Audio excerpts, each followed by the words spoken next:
रूस और यूक्रेन के बीच चल रहे युद्ध के बीच एक भारतीय छात्र की खार्किव में हुई बमबारी में मौत हो गई।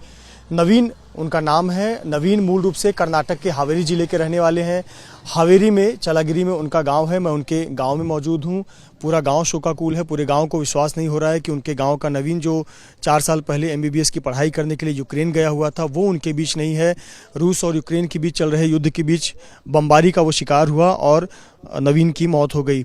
नवीन का गांव हावेरी जिले के चलागिरी में है और पूरे गांव को विश्वास नहीं हो रहा है कि यह दुखद हादसा उनके गांव के एक बच्चे के साथ हुआ जिसकी उम्र महज 21 साल थी।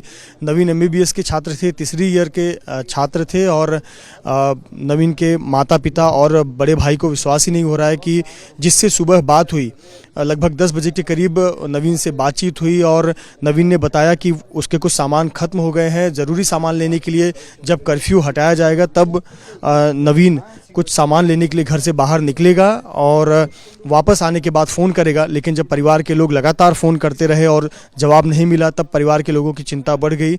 दोपहर 2 बजे भारत सरकार की तरफ से परिवार को सूचना दी गई कि नवीन एक बमबारी में शिकार हुए और उनकी मौत हो गई। पूरा गांव शोकाकुल है, पूरा गांव दुखी है। महज 21 साल का नवीन की उम्र थी, एमबीबीएस के छात्र थे और अब पूरा गांव नम आंखों से उन्हें विदाई दे रहा है। नवीन के घर में उनकी माता विजय लक्ष्मी हैं, पिता शेखर गौड़ा हैं, बड़े भाई हर्षा हैं और अब यह पूरा परिवार सिर्फ यही अपील कर रहा है कि कम से कम नवीन का जो पार्थिव शरीर है वो भारत लाया जाए। और उनके भाई जो हैं लगातार अधिकारियों से बात कर रहे हैं, सरकार के प्रतिनिधियों से बात कर रहे हैं और यही प्रयास कर रहे हैं कि कम से कम नवीन तो इस दुनिया में नहीं है लेकिन नवीन का पार्थिव शरीर भारत में आना चाहिए, कर्नाटक में उनके घर पर आना चाहिए। साथ ही साथ पूरा परिवार यह भी अपील कर रहा है कि बहुत सारे छात्र अभी भी यूक्रेन में फंसे हुए हैं, उनको सुरक्षित निकाला जाए, उनको भारत लाया जाए, ये प्रयास किया जा रहा है। पूरा गांव शोकाकुल है और देखें यहाँ एक परिसर बनाया गया है जहां गांव के लोग आकर अपनी सांत्वना परिवार के व्यक्त कर रहे हैं, श्रद्धांजलि दे रहे हैं। पर निगाहें टिकी हुई है कि भारत सरकार इस पर क्या एक्शन लेती है। क्या नवीन के पार्थिव शरीर को तत्काल जल्द से जल्द लाया जा सकेगा या उसके लिए भारत सरकार क्या प्रयास कर रही है। स्थानीय विधायक हों, सांसद हों या भारत सरकार के बड़े नेता प्रतिनिधि हों, सभी ने परिवार को आश्वासन दिया कि वो पूरा प्रयास करेंगे। पूरा गांव शोकाकुल है और कल से ही तांता लगा हुआ है, न केवल इस गांव के बल्कि आसपास के गांव के और परिवार के शुभचिंतकों के लोग यहां पर पहुंच रहे हैं और श्रद्धांजलि अर्पित कर रहे हैं नवीन को।